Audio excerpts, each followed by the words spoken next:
بسم الله الرحمن الرحيم. ازيكم حبايبي؟ عاملين ايه كده؟ يا رب تكونوا بخير وبأحسن حال كده ان شاء الله. احنا النهارده برضو معانا فيديو حلو قوي. كان عندنا حفلة عيد ميلاد جودي بنت اختي، كل سنة وهي طيبة يا رب، وربنا يديها العمر كله كده وتعيش ألف عام ان شاء الله. فانا قلت بقى ايه، اعمل لها تورتيه كده لعيد ميلادها، واروح احتفل معاها كده ومعاهم ومع اختي، واقول لهم كل سنه وهم طيبين وجودي طيب. فقلت كمان اما اعمل حبه دوناتس كده الاطفال في الاعياد الميلاد يعني، والحفلات بتحب الدوناتس. وانا نزلته في فيديو لوحده، الدوناتس نزلته بالتفصيل كده في فيديو لوحده. فالمهم دلوقتي بقى احنا خلصت كل حاجة، الدوناتس والتورتاية والسويسرول ده. فقلت ان انا بقى ايه، اغلفهم احطهم في علبة، لان هي اختي في مكان وانا في مكان. فزي ما انتم شايفين العلب دي علب شكلها حلو قوي، بتيجي من محل الحلواني اللي هو بيبيع المستلزمات الحلواني. وماهيش غالية لا رخيصة، بس شكلها حلو، حتى لو انتم مودينها هدايا لأي حد بتبقى شكلها حلو قوي. وفي علب كمان انت بتختاري، انا ما لقيتش الا الشكل ده فجبته. لكن هو بيبقى في علب تانية بقى مزينة عليها تورت وعليها حاجات وشكلها نفسه بيبقى حلو. فهي العلبة دي سيلفر كده بتلمع، مفيش فيها اي رسومات ولا اي حاجة، فانت بتختاري اللي انت عايزاه. العلبة دي انا هحط فيها الدونات زي ما انتم شايفين، هبدأ ارصه فيها كده لحد ما اخد الكمية اللي انا هاخدها. بتبقى شكلها حلو زي ما قلت لكم، وممكن تودي دوناتس بس وفي كهدية كزيارة، انك رايحة تزوري حد مثلا وتشوفيه وكده، تعملي حاجة حلوة معاكي وتاخديه. فالعلب دي بتوفر، حتى شكلها حلو وخفيفة. شكلها حلو ان انت بتاخديها معاكي وانت داخلة كأنك جايباها من محل. انا اللي بقفلها يعني، انا بجيبها كده وبقفلها وبعملها زي بالشكل اللي هي معموله بتتقفل بيه.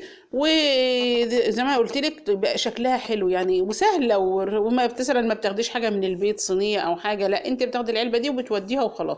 وممكن تحطي فيها اي حاجه، ممكن تحطي فيها مثلا كرواسون، تحطي فيها باتي، تحطي فيها كنافه، بسبوسه، في علب اصلا وستاندات مخصصه للكنافه والبسبوسه لو انت عاملاها في البيت ومودياها هديه لحد، بدل ما تاخدي صينيه البيت لا انت بتاخدي دي شكلها حلو مزينه كده وشكلها حلو، وبتاخديها توديها.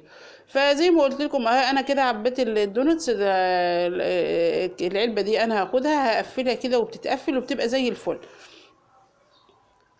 فزي ما قلت لك في لكل انواع الحلويات، حتى يعني هقول لك حتى العلب الصغيره نفسها، حتى علب الصوصات، كل ده بيتباع في محل المستلزمات الحلواني ومش غالي. ف فدلوقتي بقى انا هحط التورتيه في العلبه بتاعتها، برضه بنفتح العلبه بتاعتها من الجنب كده بيبقى مفتوح عشان اعرف ادخل التورتيه وما تتبهدلش مني مثلا، والفاكهه اللي عليها او الكريمه تتلخبط وكده. وبروحها وبقفلها، وبشيل العلبه نفسها بالتورتيه تحط في التلاجة لحد ما تيجي تروحي مشوارك بتروحي واخداها معاكي.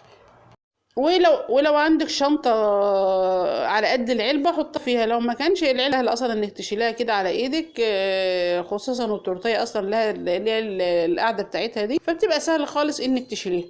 فبتاعتنا هي شكلها حلو قوي ومعمولة كده في البيت وتطعم جدا، والله تطعيمها جميلة وريحتها حلوة ومعمولة بالامكانيات اللي موجودة عندنا.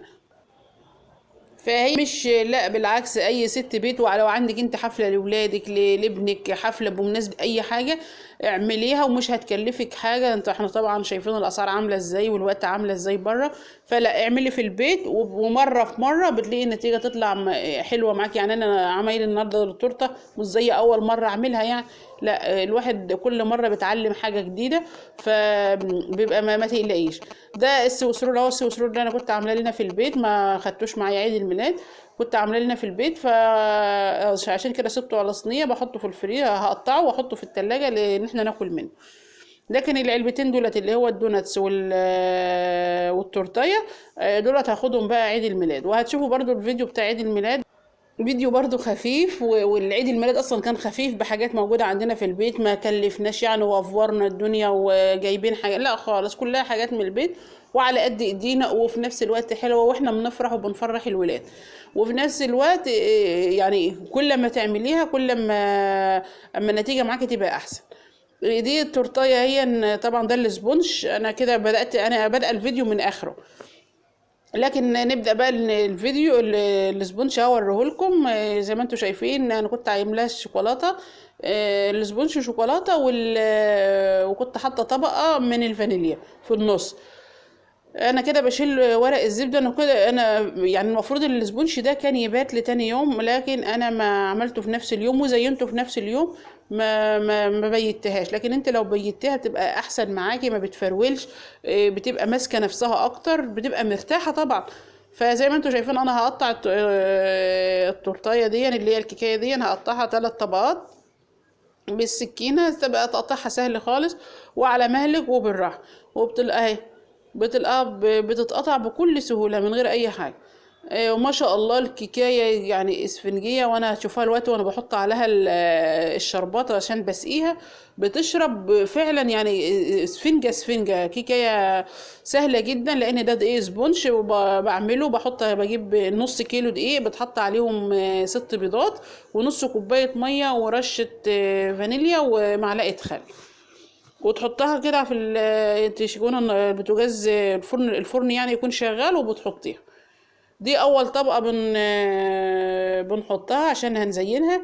بس ايه، شوفي بتشرب الشربات ازاي، اسفنجية اسفنجية كده وهشة جدا جدا وخفيفة، وما شاء الله عليها حلوة قوي، واخدة من طعم الكريمة ومن طعم الفاكهة. والله تورتية تحفة بجد. بعد ما سقيناها بقى نبدأ بقى نحط طبقة كريمة، لأن لازم نحط طبقة كريمة كده في النص، وهنفردها حلو. وبعد كده هنروح حاطين دي فراولة، أنا قطعتها قطع صغيرة هحشيها برضو. التورتيه بتبقى طعمها حلو ما بتبقى محشية من الفراولة. والسبونش نفسه بيبقى واخد من طعم الفاكهة، من عصير الفاكهة كده، ومن طعمها ومن ريحتها. وكمان تفاح، ده تفاح انا كنت مقطعاه برضو مكعبات صغيره، هحشيه خالص من جوه، مش هيبقى باين يعني، مش هيسود ولا حاجه، لان هو بتحط عليه طبقه كيك تاني. اهو زي ما انتم شايفين دي الطبقه التانية هحطها برضو، وهحط كل الطبقات بالشكل ده، هفرد وبعدين اروح ساقيه الشربات، وبعدين احط الكريمه، وبعدين احط الفاكهه. ده انا كده ظبطت الحواف بتاعت الجوانب يعني. ده التقطيع بتاعها، برضه تحط عليه فاكهة وكريمة، وبيبقى عامل زي التريفل كده، ما بيترماش، مفيش حاجة بتترمي. شوفوا شكل التورتيه بعد ما غلفناها بقى من بره بالكريمة. انا ما اعملها كده بقى، هسيبها شوية، احطها في التلاجة شوية تمسك الكريمة يعني تجمد شوية، وبعد كده هرجع لها. ده بقى السويس رول اللي احنا عاملينه. ده بقى اللي كان بايت، انا عملت من ده قبلها بيوم علشان الفه كده، وسبته عندي لحد ما جيت في اليوم اللي هو ايه هزينه فيه بالشكل ده. شوفوا شكله عامل ازاي. انا لفيته وهو دافي علشان ما اجي الفه سويس رول يبقى ملفوف معايا وما يتبهدلش معايا ويتكسر وكده. هبدأ بقى اروح برضو حشيان من نفس الحشوة، هروح حاطة كريمة، هسقيها برضو الاول شربات، وبعد كده اروح حاطة كريمة، وبعد كده هروح حاطة الفاكهة ولفاه. اهم حاجة وانت بتلفيه تجمديه جدا، يعني تضغطي عليه لفة جامدة بورقة الزبدة، تشديها كده وتلفيه حلو اهو، علشان تتأكدي ان هو ملفوف حلو ومفيش فيه فراغات. اه وبعدين بتشيليه بقى الصوص رول بالشكل ده، بتحطيه في التلاجة شوية عشان برضو الكريمة تمسك وهو يمسك معاك. ده بقى سوداني، انا سوداني كان عندي متقشر، انا حطيته في المطحنة بتاعة الخلاط، جرشته كده شوية وزينت به الجوانب. عايزة تعمليها فاكهة اعمليها، يعني عايزة تعمليها فراولة مثلا او كيوي او حاجة اعمليها. التزيين ده حاجة ترجع لك انت، يعني اعملي اللي متاح عندك واللي متوفر عندك. يعني انا ما عنديش كيوي، كان نفسي يبقى عندي كيوي عشان ازين بيه التورتيه، بس ما عنديش، ما وقفتش وعملتها وكانت احلى تورتيه. ده بقى السويس رول، انا حطيته من على الوش كده كريمه، وبعدين عندي صوص شوكولاته الفايض من الدوناتس، رحت ارشها عليه كده بشكل عشوائي يعني. عايزه تحطي مثلا قطعتين فاكهه، حاجه كريز من هو كريز الحلويات براحتك. دي التورتيه اهو. انا هبدا بقى ازينها برضو، التزيين ده تبع ما انت عندك وتبع المتوفر عندك، اعملي ما تقفيش على حاجه. زي ما قلت لكم انا كنت عايزه احط كده يعني كيوي كده، كيوي بيبقى حلو قوي في التورت، بس انا ما عنديش، فقلت خلاص بقى مش مشكله. كده هنزينها، حطيت كده وردات من الكريمه، وهروح حاطه عليها كريز. انا جايبه علبه كريز كده حلويات، ما عندكش حطي فراوله، حطي بتاع اللي هو الشوكوبن بتاع الحلويات برضو اللي عندك حطيه. وجبت حبه فراوله قطعتهم، كام واحده فراوله كده قطعتهم قطع صغيره وحطيتهم في النص اهو. والله شكلها جميل، والطعم كمان يعني مش الشكل بس والطعم. وجبت شريحه مانجا من عند من الفريزر ورحت مقطعاها بالشكل ده وحطها في النص. وهنبدأ بقى ان ده جل تلميع عشان الفاكهة ما تتبلش معانا وتفضل مصحصحة.